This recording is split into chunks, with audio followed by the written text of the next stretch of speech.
Today on Making It Work. For a sports person, being covered by insurance is as important on the field as it is on the road. I had 3 fractures in the fib and a dislocation of the ankle. But being insured for bills only is not always enough. I was off work for about 7 months, unpaid. And crash test daily. Testing the limits of those killer moments. We forgot to turn over the train line and just kept going. And taxis, providing a meal ticket for the whole community. Great for students who can't work a standard job, and it is quite hard to find night work that you can earn a decent wage on. We'll take a look at some drivers giving free rides to the needy. If it's like small fare like $10-15, I said okay. And in Fitzroy, a paint shop that's a haven for art graduates. Essentially for an artist, there is no steady work. Art degrees, are they worthwhile or just blind passion? You're under no illusion that life as an artist offers you security.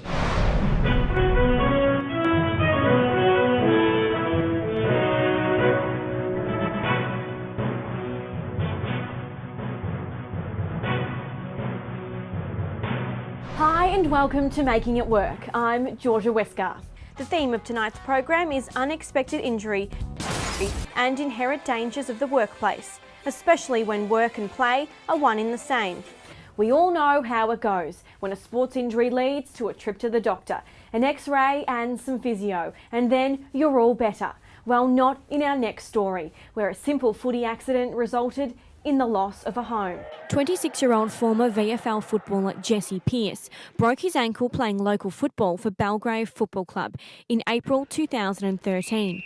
Jesse was out of work for 7 months. Played all my juniors at Belgrave Football Club, and I went and played my first senior year at Melbourne High, and was fortunate enough to win a flag. And then spent 3 years at Frankston Dolphins, and then last year I came back here and unfortunately broke my leg. I had 3 fractures in the fib and a dislocation of the ankle. With the annual cost of sports injuries in Australia at an estimated $1.65 billion, Jesse was covered through his football club membership fees for the ambulance, medical and hospital bills only. I was off work for about 7 months, unpaid.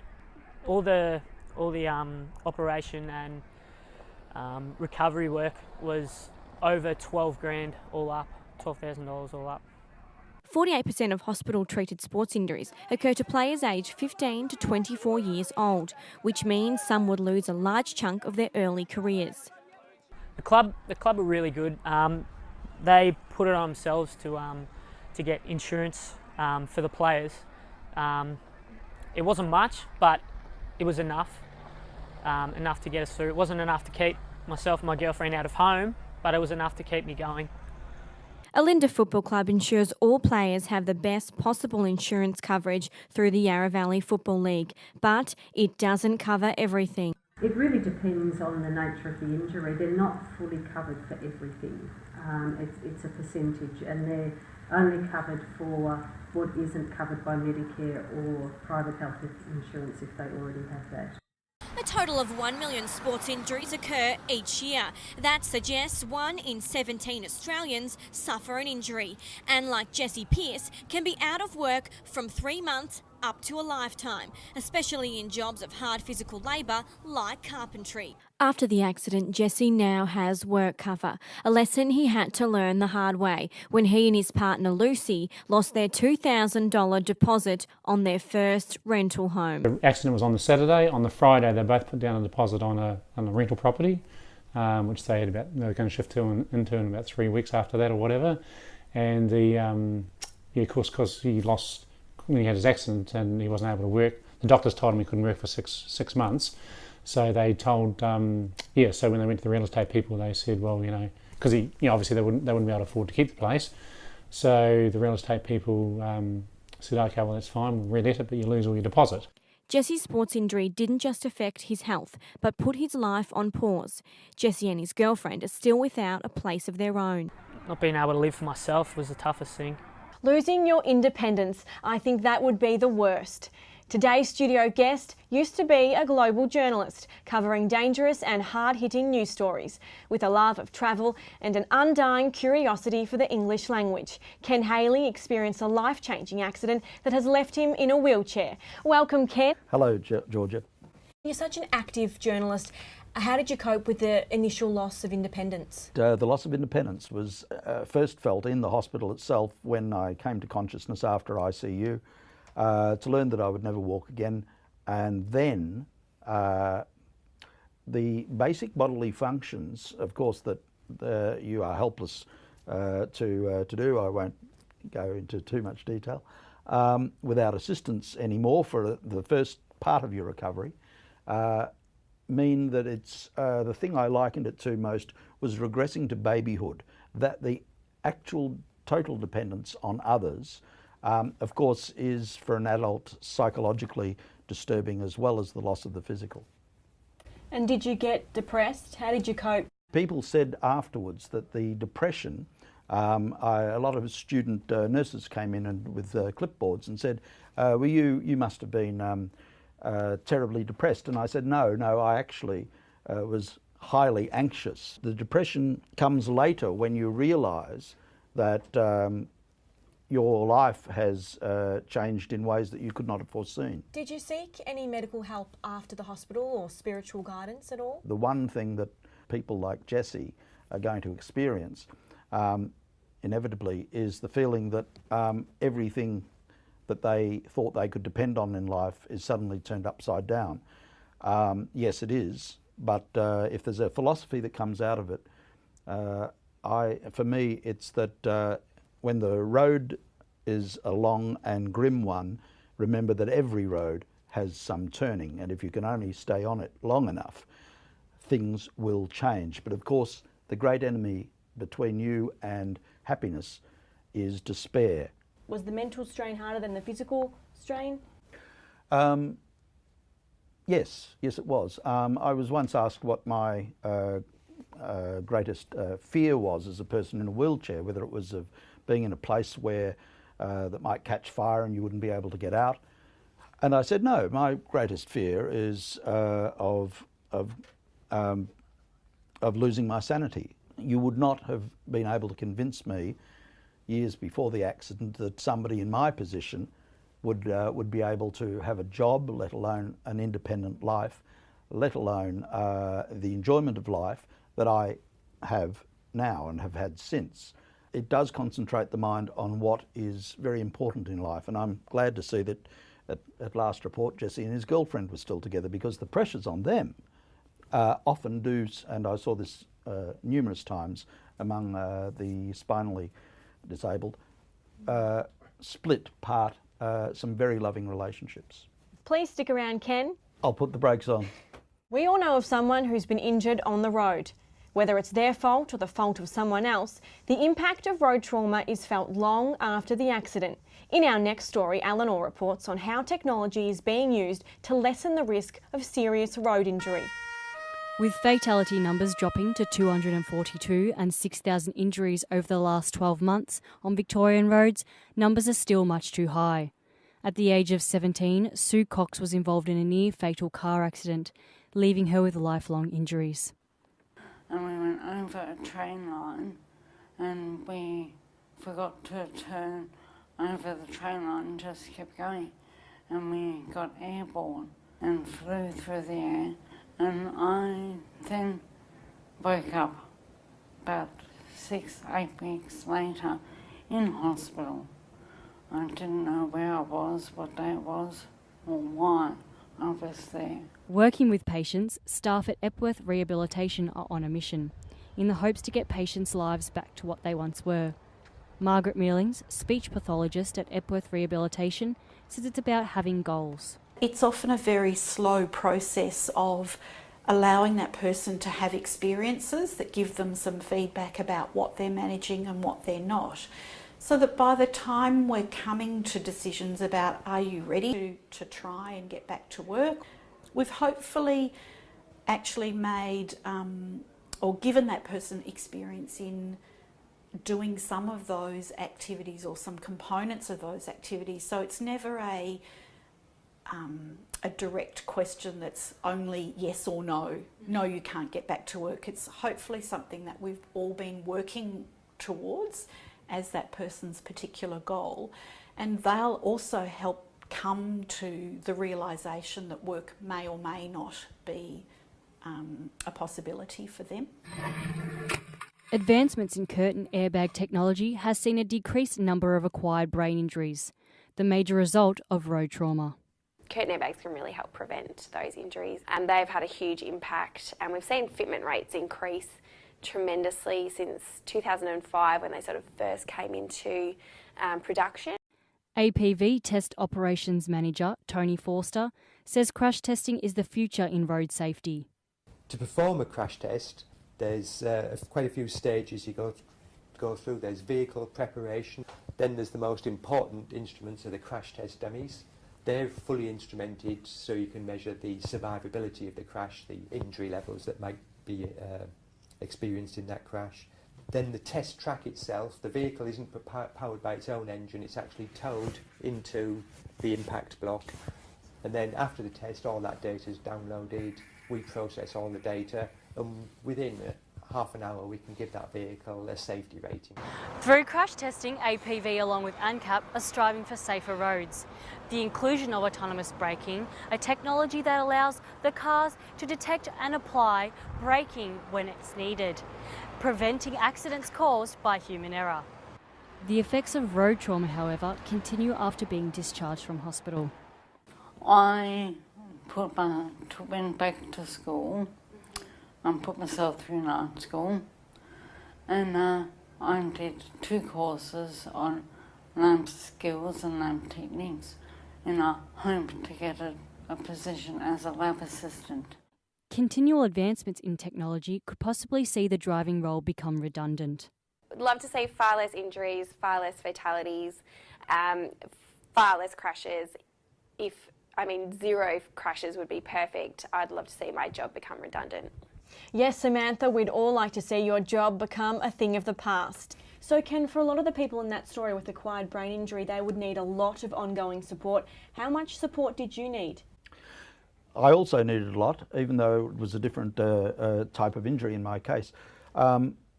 If, like me, they were blessed with a very supportive and close-knit family, my mum and dad came up every day from about 100 kilometres away and drove back. Then that is going to be the bedrock of their recovery. If they don't, let's face it, there's a bit of an illusion around today that the closing down of institutions is a mercy to the people in them. Some people, I would suggest, with acquired brain injury and no family support or very little family support, actually benefit from being within a community of people who are under medical supervision if necessary, who are monitored.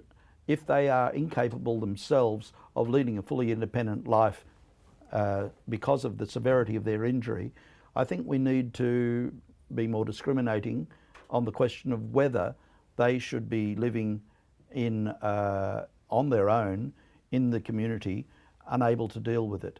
Now, you've written 2 books about travelling the world in a wheelchair. Tell us about those. Well, the first one was after just a small journey that I undertook through 41 countries over 2 years from Pakistan to Finland. In the Muslim countries of Central Asia, the only people that they had seen in wheelchairs tended to be beggars. So I'd be pushing away along a street in the capital of Turkmenistan, and cars kept on stopping and, asking if there was anything they could do for me, or offering me money, actually, which I was too stupid to accept. And then a friend of mine in New Zealand said what I should have done was accepted the money and distributed it to the poor. And what were the names of your books? Emails from the Edge, which is a bit derivative, and Europe at 2.4 kilometres an hour, because I go so fast. And if you've learnt one thing from your ordeal, what would it be? The real thing that matters in life is not the making of money, but really looking after yourself and looking after those you care for. Well, thanks, Ken. Thanks for coming on the show. Thank you so much for having me, Georgia. Goodbye. In our next story, we'll hear from a group of people who have a vested interest in making sure we all follow the road rules. Yet this group are often maligned as being terrible drivers. Guess who I'm talking about? Yes, it's the humble taxi driver. Here's Sam with a look at how taxi drivers see their role in the community. Melbourne taxi drivers are earning $20,000 less than they were this time last year. Many drivers are struggling to maintain consistent income due to dissatisfaction within the system and feeling underappreciated. Leah Morris from Silvertop Taxis said that cabs are crucial for providing employment for a diverse range of people. It's great for students who can't work a standard job, and it is quite hard to find night work that you can earn a decent wage on, and that's what taxis provide. It also provides an income stream for full-time workers. They are also heavily relied upon by the community, with a total of 35 million jobs recorded in Victoria in 2013. Kawal from 13 Cabs spoke about the importance of his role within Melbourne. His example was making sure women get home safely from nightly outings. He said that a few times every month he turns off the meter and assists free of charge. It doesn't mean they don't have money, but sometimes they lost their wallet or anything. They said, give us your number, we'll pay. If it's like small fare, like $10, $15. I said, okay, no, that's all right. But Morris said that out-of-pocket expenses for taxi drivers adds to the financial pressure of nightly work, and that this is not supported by the companies. Last week, a local taxi crashed into the front of Morris's house in Northcote and was unable to reach assistance from Black Cab. What he didn't realise is, being newer to the industry, is that when the tow truck came, because it was an accident, had to go through 2 locations, which then meant he had to pay a $280 hookup fee, then a set fee per kilometre all the way to tow his car back to Springfield. It's situations like these, said Morris, that lead to dissatisfaction and therefore a high turnover of staff, particularly for drivers in their first year. Another driver, who wished to remain anonymous, said that another reason for this turnover was the insecurity of consistent work. I cannot plan my week ahead, what I'm going to do with the XYZ amount of money I'm getting, because I don't know how much I'm going to make. He also highlighted the risks associated with picking up strangers. I get idiots on board. Should I have that tag too? Idiots on board, drunks on board, aggressive on board, racist on board. He says that drivers are increasingly taking these risks to better ensure consistent income. If I'm having a bad night, I might say, okay, I'll get a little bit abused, but I'll make that money. The government has attempted to manage driver dissatisfaction by increasing taxi fares, but some are not convinced. That, to me, is like government is throwing a bone at a dog, saying, here, let's make it interesting for you. Yeah, come here. Don't leave the job. Don't go away. It's just like throwing a bone to a dog. Our next guest is Tasso, a Melbourne taxi driver with over 30 years' experience. Let's find out what keeps him in the driver's seat. Tasso, what made you change jobs from being a fruiterer to a taxi driver? Mainly I hit my back because I was lifting boxes, and I thought better to do something not lifting boxes. So have you found since being a taxi driver that you've had a higher income with less hours? A bit higher, but the hours are the same. I work 60 hours about in a fruit shop. I work 60 hours in a taxi. And how has the taxi industry changed in the past 30 years? To tell you the truth, didn't change much. The only thing changed is the color of the taxis. And have you always found it easy enough to find work? Oh yeah, always work, but not enough money as return, And what are some of your stories out there? When you work night, mainly they are shocking stories because a lot of people are abusing after 12 o'clock at night. Tasso, there's a lot of taxi drivers out there that are just doing it part-time while they're studying or doing another job. I don't know the statistics, but mainly night drivers are part-timers. Do you find that there's more complaints about the nighttime drivers? 50-50 the complaints, and mainly customers I've got, they complain about the cars, they are dirty, and some they are not helpful to. Tasso, legislation was brought in today and taxis are going to become dearer for customers. How is that going to impact your job? I think it'll be good for the taxi drivers because the last 5-6 years we didn't get any rise. And more money, bring better drivers. So you That's think essential for someone who works to get money, because we don't have holidays, we don't have sick days, we don't have superannuation. The only thing we've got is the customer. Thank you for your time, Tasso. Thanks for coming on the show. My pleasure, anytime. Thank you. Now for a lighter story, but one that still impacts students everywhere. Choosing a degree and therefore a career path is a very important task for many, and we slave over our choice. That is unless the choice is driven by passion. Here's Joel taking a look at the passion and the pain of life as an artist. With the exception of a few, most artists need a day job to make ends meet. Victorian College of the Arts graduate Claire Scanlon manages boutique paint shop Porter's Paints while working on artistic projects in her spare time. Essentially, for an artist, there is no steady work. Perhaps for it'd be less than 1%, a lot less than 1% would make their income from their art. There are sideline jobs, but they're incredibly competitive even for a basic job. You'd actually probably need more like your at least honours, if not masters or PhD, to even get just an assistant in a gallery position. Jan Murray, head of the Victorian College of the Arts School of Art, tells her students not to expect steady employment. They're under no illusion that life as an artist offers you security. It offers you a lifelong, I think, interest and passion. With another artist, Claire plans to supplement her income by doing up old chairs with her own designs and selling them at the Rose Street Artists Market. Markets such as these offer enterprising artists the chance to sell their wares direct to the public. According to the Australia Council for the Arts, visual artists on average earn a little over $34,000 a year, making most of their income outside of the arts sector. We have one student that's opened a ramen noodle shop in Smith Street, and she was always a foodie. She was in Melbourne now, and she's doing very well. Another VCA graduate, Jordan Wood, has temporarily stopped sculpting to focus on her masters in teaching. For the first couple of months of it, I felt like I was mourning my art practice. It was like a really bad breakup, and I was in a terrible funk all the time because I go to the studio 4 times a week, or I'm making things here, maybe even more if I've got a show coming up, but it's always been what I do.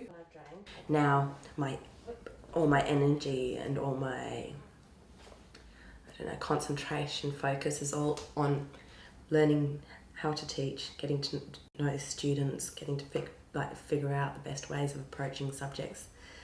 And it's hard to give up something after a long time, even if it is just for a year. Do you think working as an artist is a viable career option? I don't think that it's viable for the vast majority of people. And I think that the types of people who make very good artists are not necessarily the types of people who are suited to a career in fine art, because it's incredibly solitary and incredibly hard. I can think of no better choice to make than to be an artist, personally. But that's my passion. In terms of living off your art, paint. Do big complex works on paper that require a lot of skill, and maybe you might be able to. Interesting comment from the teacher, who I assume has a secure job, but she is doing what she loves. Well, that's our show for you today. We hope you've enjoyed it. Bye for now.